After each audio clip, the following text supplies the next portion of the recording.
Bismillahirrahmanirrahim. Assalamualaikum warahmatullahi wabarakatuh. Waalaikumsalam warahmatullahi wabarakatuh. Alhamdulillahirabbil alamin. Alladzi khalaqal mauta wal hayata liyabluwakum ayyukum ahsanu amala wa huwal azizul ghafur. Segala puji bagi Allah Subhanahu wa taala yang Maha menyaksikan, Maha mendengar, Maha tahu apapun yang ada dalam pikiran, Maha tahu apapun yang terlintas di hati, Maha menyaksikan segala-galanya, dan dialah Allah yang mengatur pertemuan ini terjadi. Semoga apa yang ditakdirkan ini benar-benar takdir yang penuh keberkahan, yang membawa kemaslahatan yang banyak dan langgeng. Assalamualaikum warahmatullahi wabarakatuh, Ustaz. Waalaikumsalam warahmatullahi wabarakatuh. Apa kabar? Alhamdulillah sehat. Apa kabar, Ra? Sehat? Alhamdulillah, senang lihat Ustaz nih, segar terus. Alhamdulillah, amin. Nambah atau berkurang kiloannya nih Ramadan ini? Kelihatannya nambah. Wah, baguslah, supaya lebih isi. Alhamdulillah, Ustaz. Ya. Ustaz tuh emang dari kecil cita-cita jadi Ustaz kah? Aslinya cita-citanya apa dulu waktu masih kecil? Saya memang dipesankan mbah kakek saya dari ayah ibu saya supaya saya sekolah agama. Jadi dari kecil saya sekolahnya madrasah terus sampai terakhir sekolah. Jadi saya seperti disetting dari awal. Oh, sudah disetting. Ini ada turunan kiai kah di atas-atasnya gitu sehingga menyeting ini? Dulu kampung tempat saya lahir itu dibuka pada tahun 1901 oleh seorang ulama bernama Syekh Abdurrahman. Syekh Abdurrahman ini ulama karismatik, dia ada haulnya. Saya mengenal dari sejak kecil dari haul itu. Haul diperingati setiap tahun. Di situ dibacakan biografinya bahwa Syekh Abdurrahman ini dulu pernah belajar kepada Syekh Wan Mustafa Al-Fatani, Fatani di Thailand Selatan. Kemudian dibawa oleh anak Wan Mustafa bernama Wan Daud Al-Fatani ke Makkah Al-Mukarramah, lalu kemudian pulang dari Makkah. Begitu terus diceritakan. Jadi kami anak cucu, kebetulan Syekh Abdurrahman ini adalah kakek dari ibu saya, mbahnya ibu saya. Jadi mereka selalu bercerita kami mungkin tidak ingin seperti dia ulama besar, tapi paling tidak semangat belajarnya, sehingga dari kecil kami ingin belajar seperti beliau, bisa ke Thailand. Waktu itu Thailand masih sebagai pusat pendidikan agama Islam, karena banyaknya ulama Patani, dan kami di Sumatera lebih dekat ke Thailand daripada ke Jawa. Lebih dekat ke Melayu, Semenanjung Melayu. Jadi mungkin itu yang mempengaruhi pikiran dari kecil. Wallahu a'lam. Oh, Masya Allah ya. Kalau saya anak tentara, Ustaz. Jadi kepikiran tuh jadi tentara terus ya. Latihan baris berbaris. Ya, makanya Ustaz jangan heran kalau lihat saya seperti ini ya. Jauh beda dengan Ustaz yang asli ini ulamanya ya. Terus kalau waktu kecil gimana Ustaz? Emang udah soleh dari kecil gitu atau gimana? Atau ada juga anak-anak seperti anak-anak lainnya, hobi dan sebagainya? Orang tua saya mungkin mereka berbagi tugas, ayah sibuk mencari nafkah. Kemudian pendidikan saya lebih banyak dibentuk oleh ibu, emak, saya panggil emak. Pertama saya dibawa mendaftar sekolah ke SD, tapi kemudian saya masih ingat kepala sekolah nyuruh saya memegang telinga, dia suruh kayak ya, karena belum sampai, nggak boleh masuk SD katanya. Nanti kalau dipaksakan nanti jadi bodoh, otaknya nggak mampu. Tapi karena saya ngotot mau sekolah juga, akhirnya saya didaftarkan ke madrasah. Maka saya tidak sekolah SD, sekolah di madrasah. Kemudian kami menyebutnya di kampung sekolah Arab, karena pakai tulis huruf Arab Melayu. Lalu kemudian disitulah saya terus belajar. Cuman muncul masalah, setelah kelas 3, saya tidak bisa tulis Latin, karena semuanya pakai huruf Arab Melayu. Kami suruh Arab Jawi. Lalu kemudian di situ saya pindah ke SD, tapi SD-nya juga yang semi madrasah. Namanya SD Al-Wasliyah. Al-Wasliyah adalah sebuah ormas di Sumatera, seperti ritual amaliyahnya seperti NU, Nahdlatul Ulama. Lalu kemudian sama seperti anak-anak lain, sekolah, kemudian sore tetap naik sepeda, mandi ke sungai, kemudian nangkap ikan, kalau musim durian di pondok durian, ya, sama seperti anak-anak. Dan pernah suatu ketika saya mandi di sungai, ketika jam orang sore pulang dari sawah, banyak orang pulang dari sawah, salah seorang dari yang pulang dari sawah itu memegang kening saya. Dia pegang kening saya, dia bilang, nanti kamu pergi ke Makkah, kata dia. Lalu saya pulang ke rumah, saya cerita ke orang tua saya. Tadi ada orang bilang saya nanti pergi ke Makkah. Orang tua saya senyum-senyum aja. Mungkin itu mainan anak kecil. Tapi itu jadi motivasi buat saya. Saya ingin ke Makkah. Lalu kemudian ketika adik sepupu ibu saya, makcik saya, namanya Hajjah Habibah. Dia pergi ke Makkah, berangkat haji.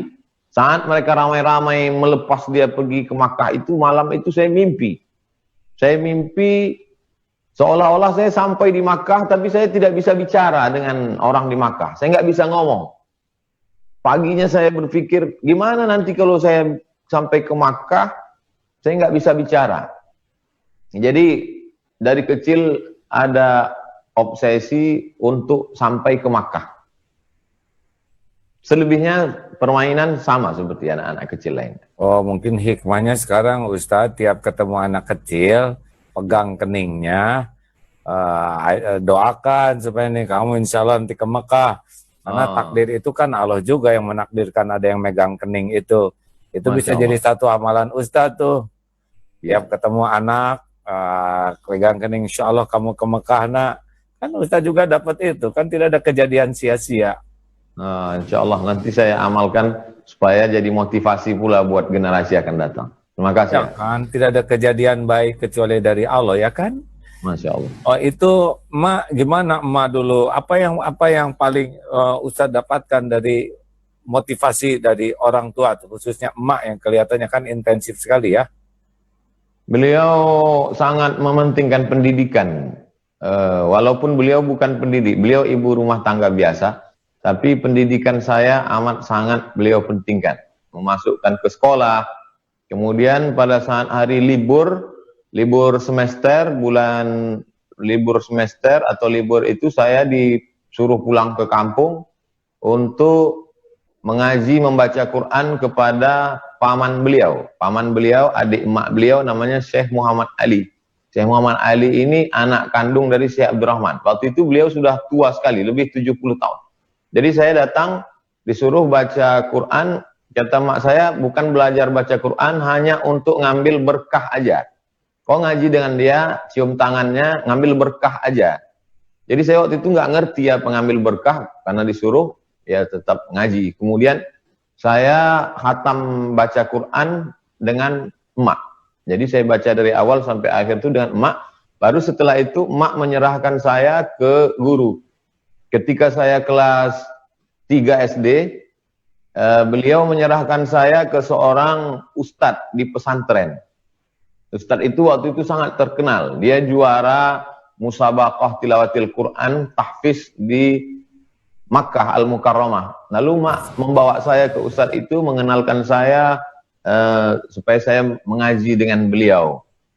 Lalu kemudian emak selalu melihat siapa di daerah itu yang sekolahnya paling tinggi. Awal-awalnya setiap pagi duduk di depan rumah, ada anak muda yang sering lewat depan rumah, namanya Bang Ayub. Kata mak saya, kamu mesti seperti Ayub. Lihat tuh, Ayub sekolah pesantren, nanti kamu udah besar pesantren. Kemudian setelah lebih tinggi lagi, adik sepupu mak saya namanya Dr. Andos Haji Mansur Ali. Kata mak saya, kamu mesti seperti Mansur. Kamu mesti Dr. Andus. Jadi dia selalu motivasi saya. Dan kemudian kami berdua saudara kandung, saya anak pertama, adik saya, walaupun kami sedikit, beliau tetap melepas saya untuk pergi ke Mesir. Bahkan ketika di usia tuanya, ketika berumur 70 tahun, waktu itu saya katakan, gimana nanti kalau saya daftar ke Sudan, dan saya mesti menetap 1 tahun di Sudan, kita nggak ketemu, nggak jumpa. Kata dia, pergilah, selesaikanlah S3 di Sudan, masalah mati urusan Allah SWT. Jadi beliau tidak pernah mengekang saya untuk masalah pendidikan. Masya Allah. Apa yang paling berkesan dari selama pendidikan itu yang membuat bulat hati gitu, mau jadi dakwah? Selain dari emak, apakah ada figur ulama atau ilmu-ilmu yang membuat udahlah ini jalan hidup saya yang harus saya tempuh sampai saya mati dalam dakwah, misalkan begitu, adakah? Saya ketika tamat Sanawiyah SMP tahun 93, saya pergi ke rumah Syekh Jalaluddin Abdul Muthalib, Imam Masjid Raya Sultan Delhi Medan, Sumatera Utara. Habis subuh dengan sepupu mak saya datang ke rumah beliau. Saya katakan, Syekh, saya mau ke Makkah. Waktu itu saya nggak ngerti Mesir, nggak tahu Maroko, nggak tahu Sudan. Saya, tolong urus saya ke Makkah. Waktu itu Syekh Jalaluddin senyum saja. Kata dia, kamu selesaikan dulu sekolah, nanti udah selesai aliyah, SMA, baru datang ke sini lagi. Sekarang baru saya paham makna senyumnya itu. Andai ada anak SMP sekarang datang ke saya lalu bilang, saya mau ke Makkah, mungkin saya pun akan, apa kamu ini ya? Cuman waktu itu dia tidak merendahkan saya, dia senyum aja, kata dia, nanti tunggu tamat dulu selesai, baru datang ke sini. Jadi keinginan saya ingin ke Makkah, ke Arab itu dari kecil, kemudian menjadi terngiang dan ingin saya wujudkan cepat sebelum masanya 93. Walaupun akhirnya saya berangkat 98 baru saya sampai ke Mesir. Jadi motivasi dari awalnya mungkin dari cerita-cerita ulama, itulah pentingnya kita bercerita tentang sosok ulama ke generasi kita, supaya mereka punya cita-cita, punya tokoh idola. Saya kira gitu. Masya Allah. Saya jadi minder nih, beda banget dengan hidup yang saya jalanin, Ustadz. Gimana nih? Justru Agim punya dua sisi, dua-duanya dapat. Kalau saya hanya satu sisi aja. Tapi aslinya saya teh nggak pernah merasa jadi ulama, Ustadz. Malu rasanya disebut kiai ulama. Ini yang aslinya ya. Kan yang karena kalau menilai seperti kan, dengar Ustadz bicara gitu, langsung nih mata saya mau nangis aja. yang menilai kan orang lain, bukan di kita. Iya, saya juga heran kenapa takdir saya begini, walaupun saya sangat bersyukur gitu Ustaz, ya kadang-kadang aneh gitu, lihat pesantren, ini kok ada pesantren, saya ini siapalah yang kadang-kadang sedang tabligh gitu, loh kok saya berdiri di depan begini, padahal gimana menurut Ustaz bisa kayak gitu ya? Kehendak Allah. Allah Ta'ala berkehendak, dia ingin menunjukkan kepada orang-orang yang tidak bersemangat, nih, Allah cukup tunjukkan satu model aja. Kalau aku mau, kalau aku berkehendak, nih modelnya. Jadi tidak lagi orang bisa berkata, saya bukan keturunan ulama, saya tidak sekolah, saya tidak di Timur Tengah, saya tidak ini. Ini buktinya. Ini buktinya lebih masyhur, lebih hebat, lebih terhormat, lebih berkarya, lebih inspiratif cara Allah SWT untuk menjelaskan kepada umatnya. Saya pikir ada hikmah besar di balik semua itu.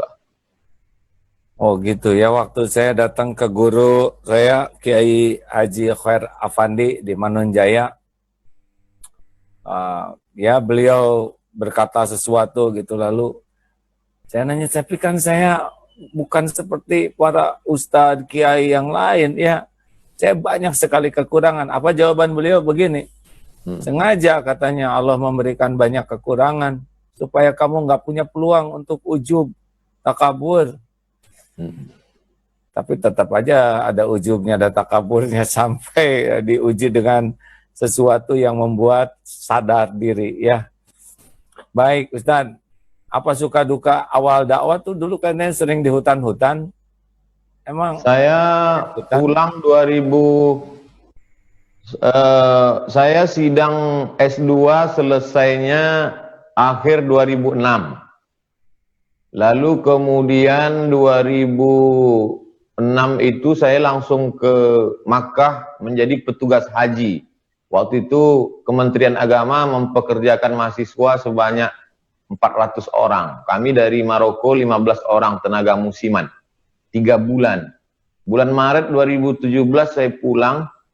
Saya buat surat lamaran 17 nih, surat lamaran cari kerja. Ke Brunei Darussalam, ke Malaysia, nggak ada satupun yang nyantol. Lalu kemudian saya menetap di Jakarta, menterjemah buku.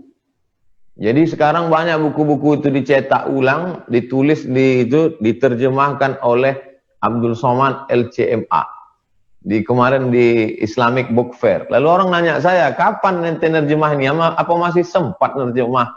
Padahal ceramah. Padahal itu 10 tahun yang lalu. Nah, jadi buku itu dulu saya jual habis.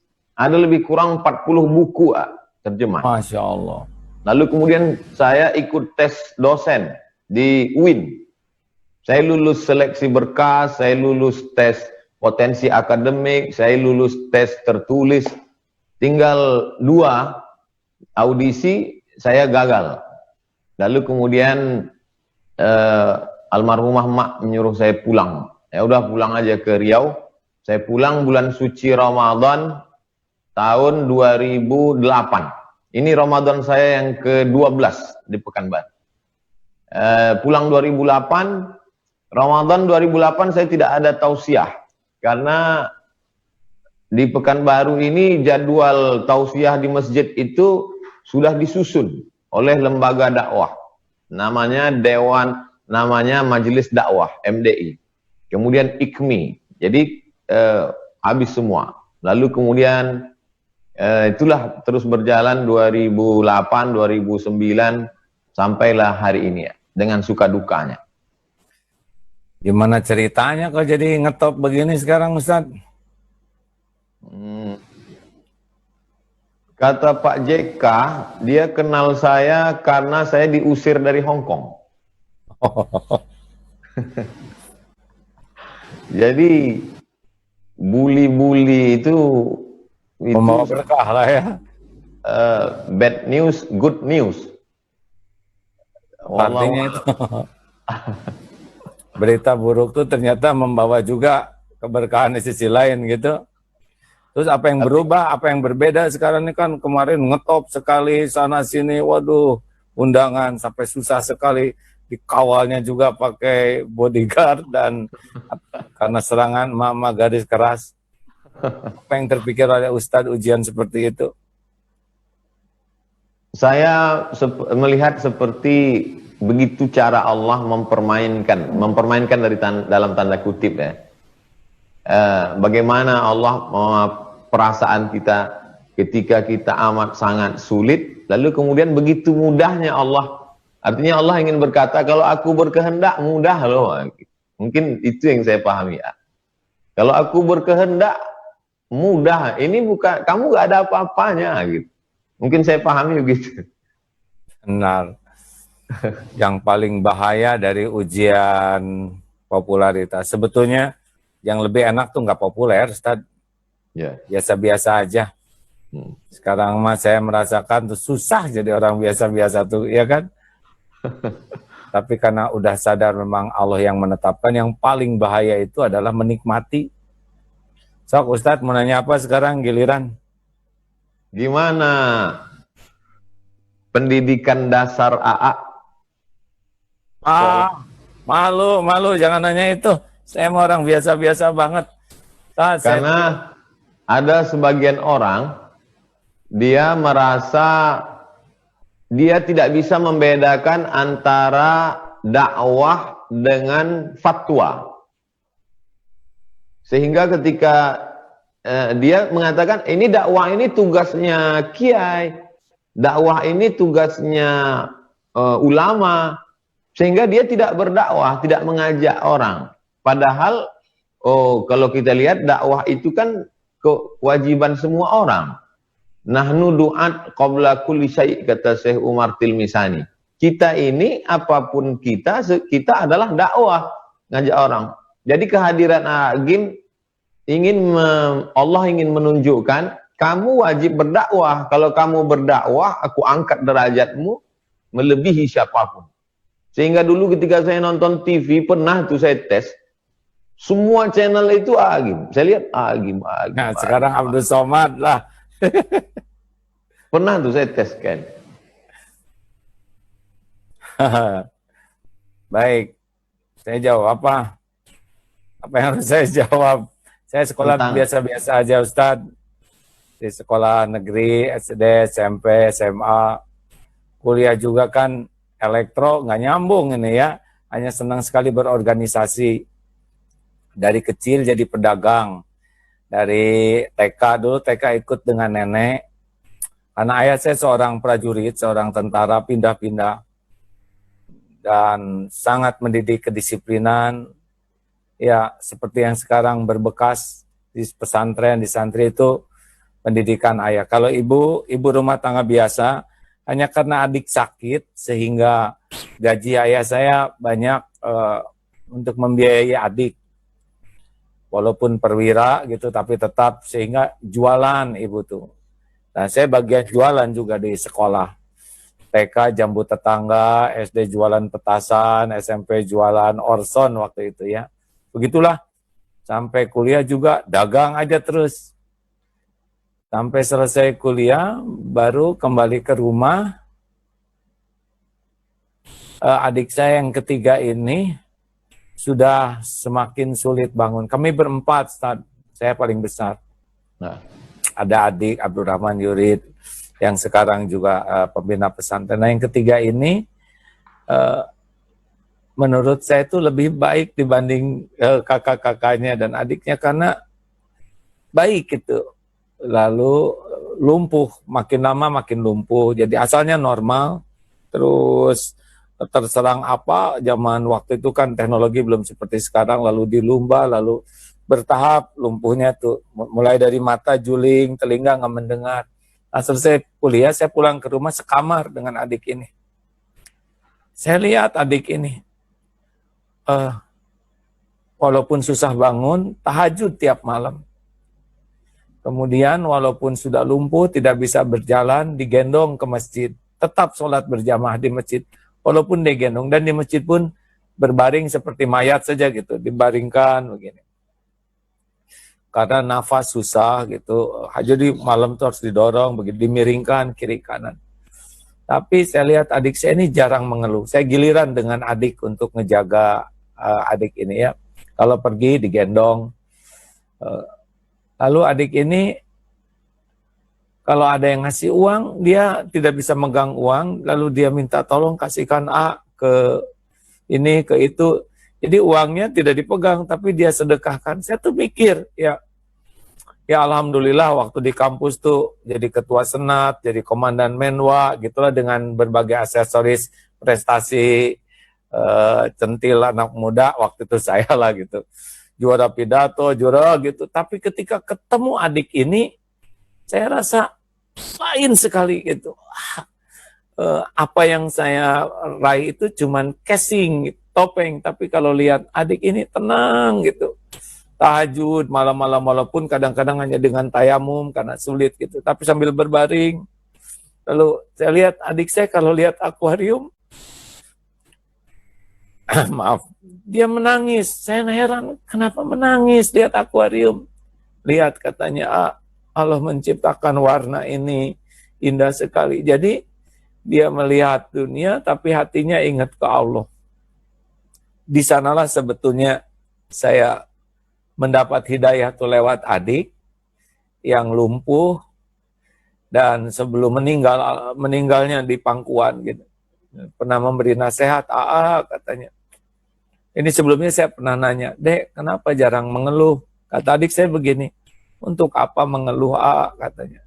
Semuanya juga kan sudah diatur Allah yang maha baik. Mengeluh tidak menyelesaikan masalah. Sudah, ini pasti kebaikan kalau orang lain banyak amal dengan banyak berbuat. Mudah-mudahan saya punya amal dengan banyak bersabar. Jadi kalau bicara tuh sepertinya ada tenaganya terus. Sampai terakhir itu katanya, walaupun punya prestasi sehebat apapun, nggak akan bahagia sebelum dekat dengan Allah. Dan mau dipuji orang dengan apapun dunia yang didapat, tidak akan mulia sebelum meniru Rasulullah.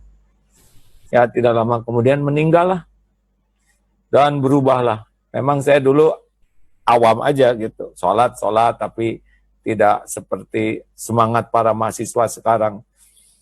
Akhirnya ya belajarlah dari sana. Ya hidayahnya lewat adik yang badannya lumpuh, lebih muda, dan dari sanalah saya percaya bahwa kenapa sekarang di Darut Tauhid diusahakan 10% yang memiliki handicap, ya, keterbatasan. Karena banyak ilmu dan hikmah yang saya dapatkan bergaul dengan teman-teman yang penyandang disabilitas itu. Gitu Ustaz, jadi dahulunya juga terbuka hatinya tuh oleh seorang yang lebih muda dan juga secara fisik sangat terbatas gitu, dan meninggal di usia muda. Gitulah Ustaz. Allahumma firlahu warhamhu wa'afihi Amin ya rabbal alamin. Dalam perjalanan itu apa hal-hal spiritual yang pernah rasakan, pengalaman? Ya, saya tidak tahu ini nyata atau tidak, tapi rasanya pernah mimpi jumpa dengan Rasulullah SAW, Ustaz.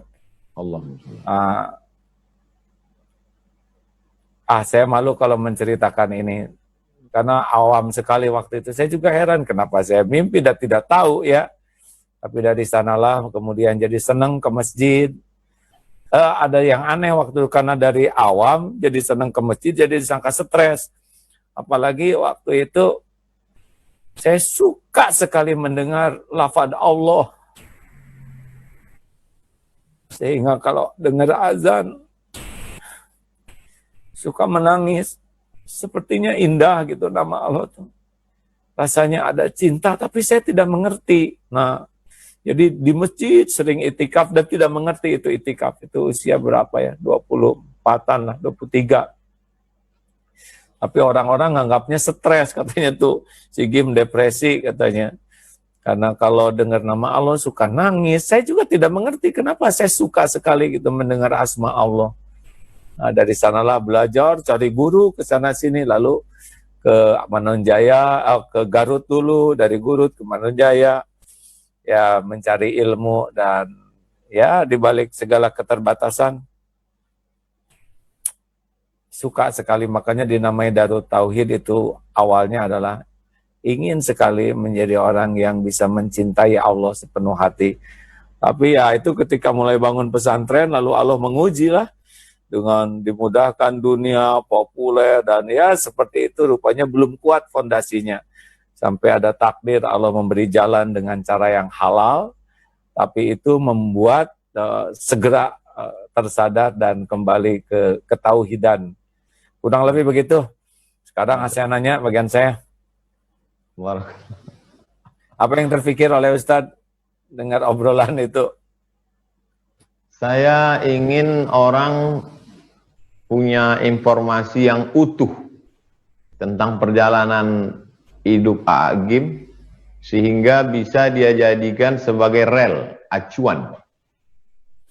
Bahwa dia tidak mesti berasal dari pendidikan agama, tapi juga dia bisa menyuarakan agama. Karena banyak orang melimpahkan tugas ini, itu bukan kerjaan saya. Padahal dalam Islam tidak ada yang namanya holy man. Kewajiban berdakwah adalah kewajiban siapapun. Kemudian bagaimana bahwa yang lebih menguatkan power itu adalah spiritual dari dalam. Bukan casing, ijazah, apa segala macam. Itu hanya pernak-pernik dari luar saja. Tapi ada kekuatan yang luar biasa. Itu yang mesti ditumbuhkan ke generasi ini. Lebih banyak tersebar ke anak-anak muda. Saya pikir sampai hari ini Agim masih jadi inspirasi anak muda, insya Allah. Amin ya. Aki-aki sekarang Ustadz. Ya, saya tidak bisa pungkiri, ayah saya seorang pemuda desa dari Cimaragas di Banjarsari, kemudian ngekos di Bandung sambil kuliah, kemudian nikah sama anak ibu kosnya itu jadi ibu saya ya. Lalu jadi awalnya guru ayah saya tuh, jadi saya anak guru nih tahun 62 tuh sebelum jadi tentara ya. Sesudah anak guru lalu ayah saya jadi tentara dan mulailah di pendidikan lebih ke kedisiplinan dari mulai cara nutup pintu dan sebagainya. Dan alhamdulillah ya, kalau kita sekarang dianggap sukses oleh sebagian orang, maka yang sesungguhnya sukses adalah orang tua dan guru-guru kita. Kesuksesan kita adalah bagaimana kita bisa menyukseskan sebanyak mungkin orang lain syariatnya. Jadi mungkin kita ini baru sukses kalau kita udah mati nanti ketahuan. Seperti Ustadz sekarang gini kan yang sukses itu adalah orang tua dan guru-guru Ustadz, ya kan? Kesuksesan kita belum kelihatan. Betul Pak. Ya udah gitu sok sekarang Ustadz. Apa obsesi yang belum tercapai ya Agim? Sama itu. Ustadz saya mau nanya, Ustadz masih muda, lahir tahun 77 ya? 77. 67. 62. Jadi kita beda berapa tahun tuh? Saya Seperti sudah SM. Seperti umur 26. Jangan nyindir Ustadz. Jadi Ustadz lihat sekarang fenomena kita Indonesia umat Islam terbesar di dunia jumlahnya. Tapi seperti inilah keadaannya. Korupsi masih banyak dan berbagai hal. Apa yang terpikir oleh Ustadz? Kiai banyak, ulama banyak, kampus-kampus Islam banyak, pesantren banyak, pendakwah banyak. Tapi keadaan masih seperti ini. Apa yang terpikir oleh Ustadz? Saya dengan pengetahuan saya yang pendek dan pengalaman yang tidak seberapa, saya sempat putus asa melihat keadaan ini, Agim. Karena ibarat melihat orang sakit, ini sakitnya kronis. Semua. Gula darahnya ada, jantung koronernya ada, kemudian sakit tulangnya ada, sampai kita tidak tahu. Dan semua orang yang datang komen itu, semuanya memberikan komentar, sehingga pasien itu semakin sakit. Sampai akhirnya suatu ketika saya berjalan dengan sahabat saya ketika musabaqah tilawatil Quran. Dalam perjalanan pulang kata beliau ada satu harapan. Harapan kita adalah pucuk-pucuk yang masih hijau. Mungkin daun yang sudah makan ulat kita tidak bisa selamatkan. Tapi pucuk-pucuk yang hijau ini kalau kita jaga, dia akan menjadi ranting dan batang yang kokoh di masa akan datang. Mungkin itu yang salah satu penyelamat saya kira. Gitu ya. Lalu tentang dakwah, adakah yang salah dari dakwah kita ini? Sehingga yang banyak ini kan banyak dakwah, apalagi Ramadan begini. Apa kira-kira yang harus dievaluasi dari dakwah-dakwah kita ini? Mungkin dakwah kita baru menyentuh pada level orang menikmati pengajian. Dia hanya baru merasakan nikmat ketika ngaji, nikmat gitu. Setelah itu ya udah habis. Dan sudah merasa sudah berbuat baik. Jadi saya kira kekeliruan kita, saya pribadi, kalau tidak. Makanya saya mengajak sahabat-sahabat, kawan-kawan lebih kepada actionnya, seperti penggalangan dana untuk support fakir miskin. Kita stoplah sudah pada seremonial ini, lebih pada yang lebih mendalam. Tapi tetap kita bagi, ibarat saya mengumpamakannya seperti kita di airport jalan ada beberapa rumah makan yang kita lewati. Ada yang bagian depan itu ngajak orang baru masuk ke dalam. Ayo silakan masuk, masuk, masuk. Tapi ada yang sudah masuk ke dalam, sudah pesan makanannya, ada yang sotonya, ada yang supnya, ada yang mie Acehnya, ada yang nasi gorengnya. Nah, jadi sekarang yang heboh ini kalau saya lihat baru yang di depan itu aja. Ayo, ayo, ayo, tapi belum lagi masuk ke dalam. Jadi mudah-mudahan ke depan umat menjadi lebih baik insya Allah. Sepakat Ustaz, jadi memang sekarang harus sangat intensif ke bibit-bibit muda ini. Adik-adik kita yang belum begitu banyak terkontaminasi, supaya mereka bisa mendapatkan nilai-nilai yang lebih pas dan dipegang teguh, sehingga kalau suatu saat mereka jadi kiai, jadi presiden, jadi menteri, jadi apapun jabatannya, mungkin pada saat itulah perubahan cepat di negeri ini akan lebih baik. Bagaimana menurut Ustaz begitu? Menanamkannya bagaimana? Cara menanamkannya ke dalam diri sehingga muncul sejuta AA Gim. Dan 10 juta Abdul Somad sebentar. Maaf. Tahan. Sebentar. Saya harus ganti ini sedikit.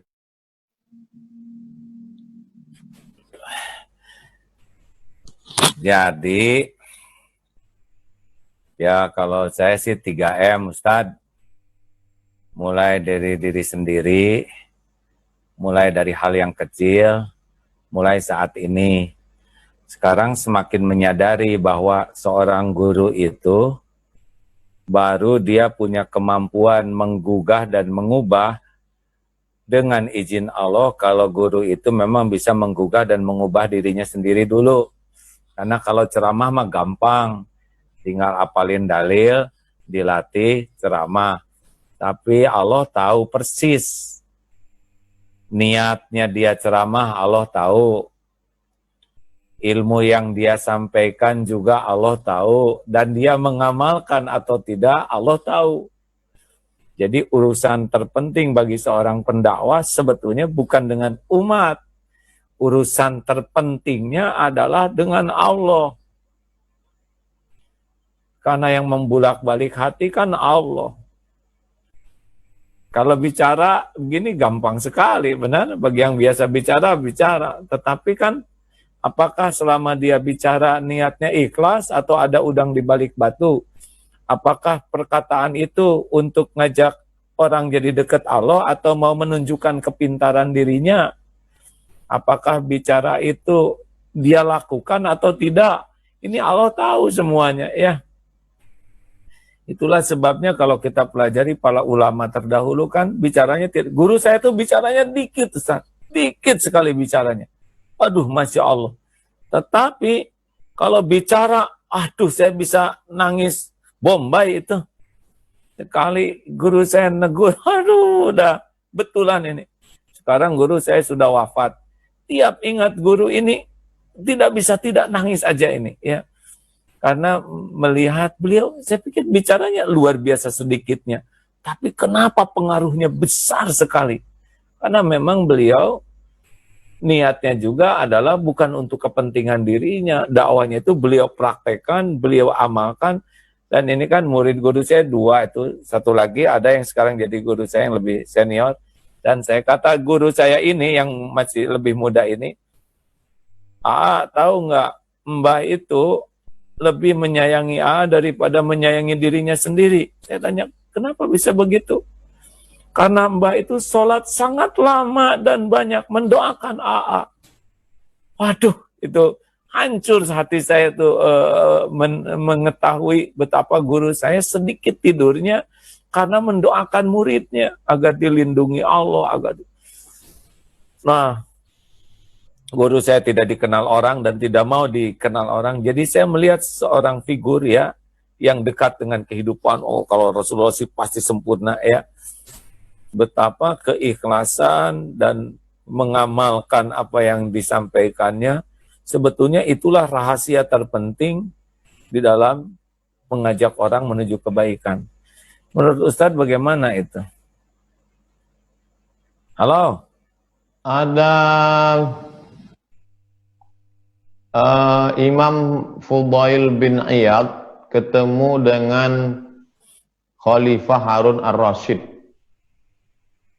Kata Fudail bin Iyad, inilah orang yang tampan yang diberi Allah amanah. Begitu Fudail bin Iyad berkata, inilah orang tampan yang diberi Allah amanah, Harun ar-Rasyid menangis sejadi-jadinya. Padahal kalimat itu kalimat yang biasa saja. Inilah orang yang tampan yang diberi Allah amanah. Kalimat yang biasa saja. Tapi kenapa Harun ar-Rasyid menangis sejadi-jadinya? Komentar Syekh Said Ramadan Al-Buti, bukan pada kalimatnya itu, tapi pada orang yang mengucapkannya itu, yang luar biasa kedekatannya dengan Allah, sehingga ketika keluar dari mulutnya, kalimat itu menyentuh hati Harun ar-Rasyid. Saya kalau mendengar cerita ini, ditambah lagi cerita Agim, nanti saya jadi berhenti streaming ini. Nggak apa-apa Ustadz, kan ada coupling masing-masing. Ya itu cerita guru. Ya sudah, sekarang kita cerita mau Idul Fitri nih. Gimana nih, banyak yang bingung Idul Fitri sekarang begini, itikaf di rumah gimana nih Ustadz? Apa boleh itikaf di rumah cari Lailatul Qadar? Kalau yang sepengetahuan saya, Agim, iktikaf itu sepakat 4 mazhab, Imam Abu Hanifah Hanafi, Malik bin Anas Maliki, Muhammad bin Idris Syafi'i, Ahmad bin Hambal Hambali. Syarat sahnya iktikaf cuma 2. Pertama, masjid jami, masjid yang ada sholat Jumatnya, dan masjid saja, masjid yang ada 5 waktunya, nggak ada sholat Jumatnya. Masjid jami dan masjid saja, atau di tempat kita disebut masjid dan musola, surau dan langgar. Tapi ada alternatif pendapat yang ketiga, pendapat Hanafi. Hanafi lebih banyak ra'yu, rasionalitas. Boleh iktikaf perempuan di musola al-bait. Musola al-bait yang dia maksud adalah satu tempat di dalam rumah yang diset biasa untuk tempat sholat keluarga. Jadi dalam masa pandemi COVID-19 ini, kita tidak bisa ke masjid dan tidak bisa ke masjid jami, tidak bisa ke masjid dan masjid jami, maka alternatif ketiga, pendapat terendah di antara ulama, kita setlah di rumah kita persiapan untuk 10 terakhir Ramadan, disitulah kita mulai i'tikaf. Adapun i'tikaf yang terberat, mazhab Maliki mesti 24 jam stay, saya kira bisa dilaksanakan orang sekarang karena orang lockdown dan dia di dalam rumahnya. Atau paling tidak i'tikaf 3. I'tikaf subuh dengan sholat subuh berjamaah, duduk berzikir mengingat Allah sampai terbit matahari. Kemudian i'tikaf malam, sholat tarawih, setelah itu witir, setelah itu tadarus. I'tikaf tengah malam, bangun, sholat sunat wudhu, sholat sunat taubat, sholat sunat hajat, sholat sunat tahajud, membaca Quran, berzikir, menjelang bersahur. Jadi saya pikir, ma la yudraku kulluh, la yutraku kulluh. Kalau tidak bisa dilaksanakan semuanya, maka tidak ditinggalkan semuanya. Kalau tidak dapat yang afdal, tidak meninggalkan yang mafdul. Wallahu a'lam. Masya Allah. Ini supaya malamnya kuat kan, kita kan buat yang awam-awam nggak tidur tuh besoknya bisa masuk angin, Ustaz. Bisa dikerok. Jadi bagusnya siangnya pada tidur tuh. Kalau di Arab siang pada tidur, Ustaz. Saya lihat kalau itikaf tuh di masjid emang begitu ya. Itu pemahaman. Kalau kita lihat Nabi Muhammad SAW, puasanya tidak merubah pola makannya, dan puasanya tidak merubah pola tidurnya. Justru bulan puasa ini bukan mengalihkan makan dan mengalihkan tidur, tapi bulan puasa adalah menambah aktivitas, mengurangi makan. Makanya perang Badar terjadi pada hari Jumat, pembebasan Cordova terjadi pada hari Jumat, dan Mesir melawan Palestina disebut dengan kota Ashir min Ramadan, 10 Ramadan juga pada hari Jumat, pada bulan Ramadan. Pembebasan Cordova bulan Ramadan, Sayyidul Syuhur, perang Badar pada hari Jumat bulan Ramadan. Jadi artinya kita tidak mengurangi aktivitas, dan contoh tauladan untuk zaman sekarang tetap Ramadan, tetap bersepeda. Agim tadi pagi tetap naik sepeda. Tahu dari mana? Ya memang saya harus bersepeda Ustadz. Kalau aki-aki kurang gerak, tapi sepeda yang aman lah ya, yang tidak melanggar SPP, PSBB. Baik Ustadz, nih jadi itikaf tuh minimal dari habis sahur subuh sampai isrok lah ya, suruk, sholat suruk 2 rakaat. Nah, itu pahalanya luar biasa. Kemudian dari ba'da isya sampai selesai taraweh. Kemudian tidur dulu lah, kalau tidak kuat bangun semalaman. Nanti bangun jam 2:30 atau jam 2 ya, sampai ibadah, berbagai sholat, kemudian sahur. Baru nyambung lagi, itu minimal lah gitu ya. Minimal lah. Iktikaf minimalis. Yang maksimalis bagaimana? Maksimalis full lah. Seperti iktikaf Rasulullah SAW, sampai ketika Aisyah datang, nawilinil khumrah, tolonglah ulurkan kain wahai Aisyah. Dan Nabi Muhammad SAW ketika iktikaf itu, Nabi mengulurkan kepalanya, tapi badannya masih tetap di dalam, kepalanya di celah jendela, lalu Aisyah menyisir rambutnya. Lagunya ada tuh, Aisyah menyisir rambutnya. Lalu jadi Rasulullah full saja 10 hari itu di masjid ya? Full 10 hari itu dah. Katanya pakai penutup kan Rasulullah tuh, sehingga tidak kelihatan oleh yang lain-lain. Pakai tabir kan? Pakai, kalau di Mesir itu kita masuk, dia dibuat seperti kemah-kemah kecil. Seperti kubah, mereka sebut kubah itu artinya kemah-kemah kecil. Sehingga tertutup, tidak dilihat orang lain. Kalau kita mampu seperti itu, tapi ini kan bukan rukun, bukan syarat, bukan wajib, sunatnya. Tapi andai tidak pun, kita tidak bicara idealis, tapi yang realistis. Insyaallah. Baik, nanti malam Lailatul Qadar gimana Ustaz? Kira-kira malam ganjil aja nih kita semangat ibadahnya, yang genapnya pulas gitu. Jadi yang saya pahami, Agim, hikmah di balik Lailatul Qadar itu bisa kita lihat dalam tafsir Ibnu Katsir.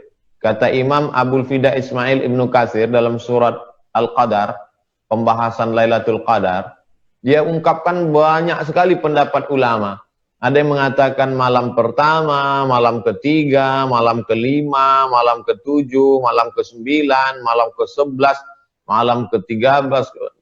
Jadi banyak sekali pendapat, dan di ujung kesimpulan Imam Ar-Razi, Allah rahasiakan tidak ada yang tahu siapa dapat sholat wusta.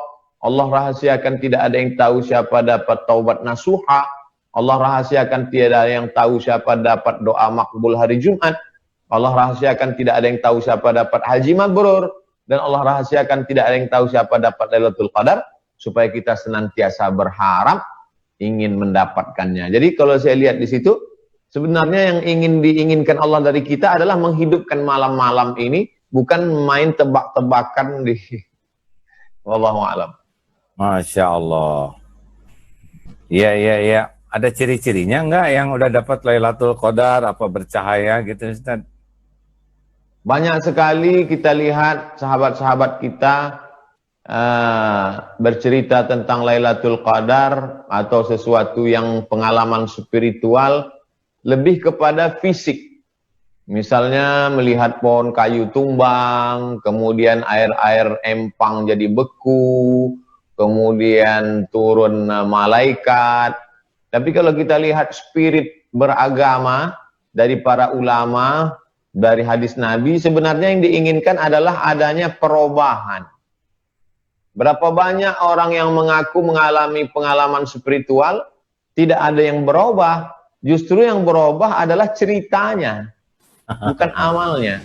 Tapi yang saya baca, yang saya dengar dari bagaimana pengalaman spiritual A'agim ketemu Nabi, yang berubah itu bukan ceritanya, tapi yang berubah itu bagaimana hati jadi ingat Allah, mata menangis, menjadi rindu ke masjid, menjadi kuat dalam berjihad. Spirit itu mesti dibangkitkan dengan Lailatul Qadar. Masya Allah. Ya, semoga kita semua dapat Lailatul Qadar. Lalu malam Idul Fitri gimana Ustaz? Amin ya Rabbal. Yang bagus nih amalannya di rumah begini, takbiran. Walitukmilul iddata, sempurnakanlah bilangannya 29 atau 30. Sumu li ru'yati, berpuasalah kamu ketika melihat hilal. Waftiru li ru'yati, berhari rayalah ketika melihat hilal. Kalau tanggal 29 nampak hilal, berarti puasanya 29. Fa in ghubbiya alaikum, kalau tertutup awan di tanggal 29 nggak kelihatan, fa atimmu, sempurnakan puasamu 30. Andai 30, maka pada tanggal 23 Mei, Sabtu sore 30, berarti malam Ahadnya kita walitukabbirullah. Setelah kamu sempurnakan bilangannya, walitukabbirullah, bertakbirlah. Hanya saja karena kita sudah rutinitas setiap tahun, yang kita pahami malam takbir itu adalah konvoi naik motor keliling kota. Sehingga karena sekarang kasus corona, sehingga kita tidak konvoi lagi, berarti tidak takbir lagi. Padahal dalam ayat itu walitukabbirullah, bertakbirlah, tidak mesti konvoi. Kita takbir di rumah kita masing-masing, dengan keluarga, dengan sahabat kalau ada, maka bertakbirlah dengan mengagungkan Allah SWT. Yang selama ini merasa sedih mengenang orang tua, itu sebetulnya kecil. Ada yang lebih besar, Allah. Yang selama ini sudah membesarkan dirinya, sudah merasa penghuni surga, sebetulnya engkau juga kecil. Yang besar itu adalah Allah. Yang selama ini mengatakan wabah ini begitu menakutkan, maka walitukabbirullah, besarkanlah Allah. Kalau kau besarkan Allah, maka yang selain Allah menjadi kecil. Itu saya kutip dari A'agim.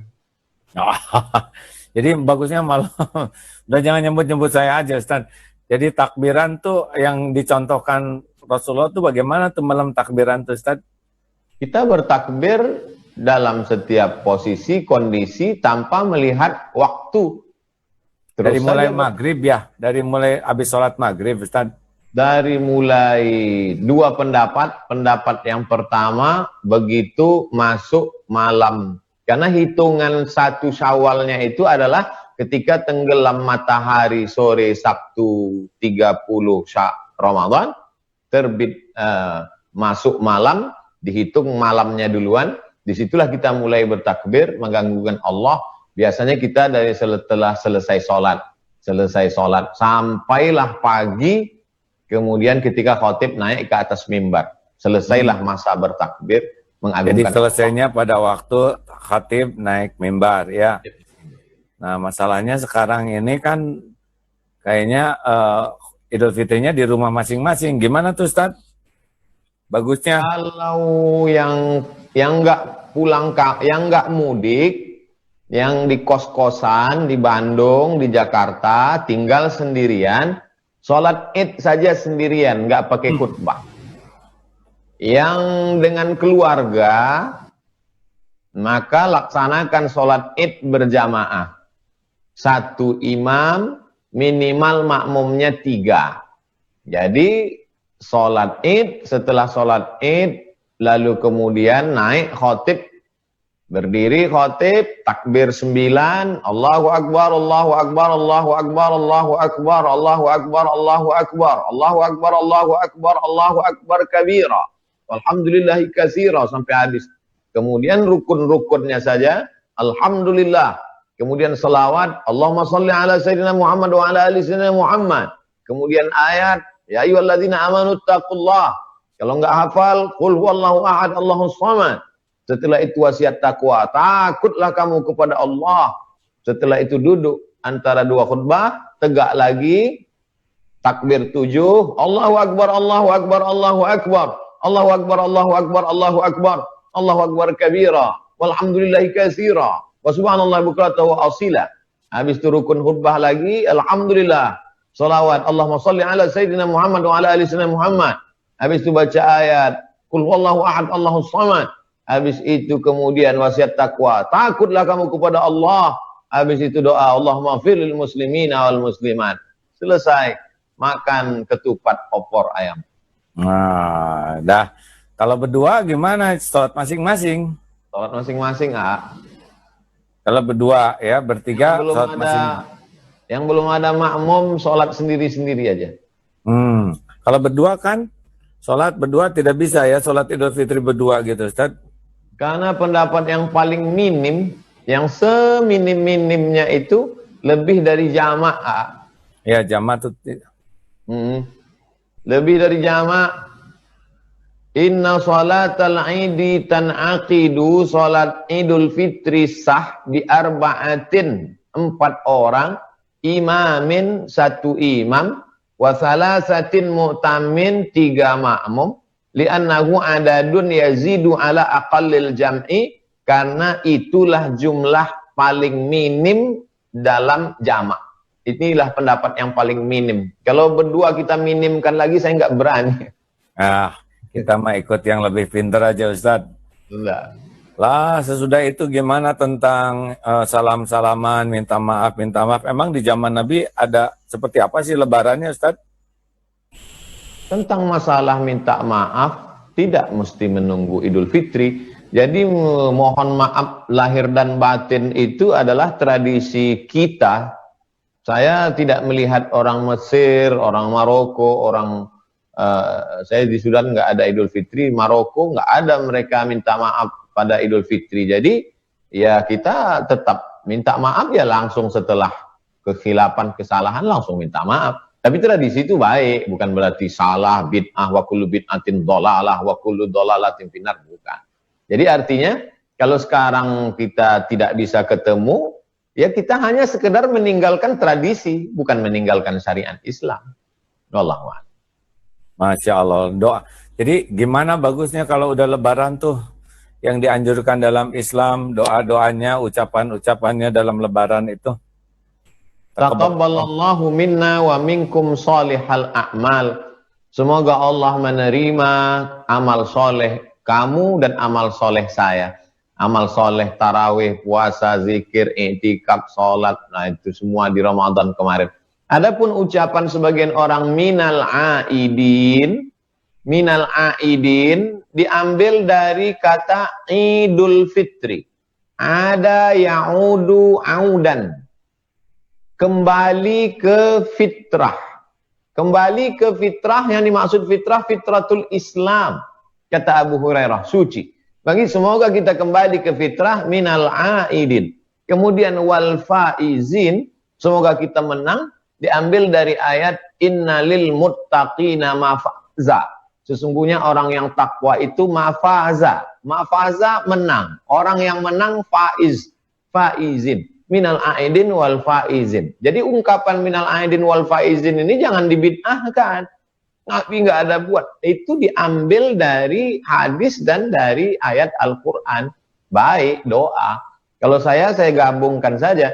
Minal aidin wal faizin. Taqabbalallahu minna wa minkum salihal a'mal. Mohon maaf, zahir dan batin.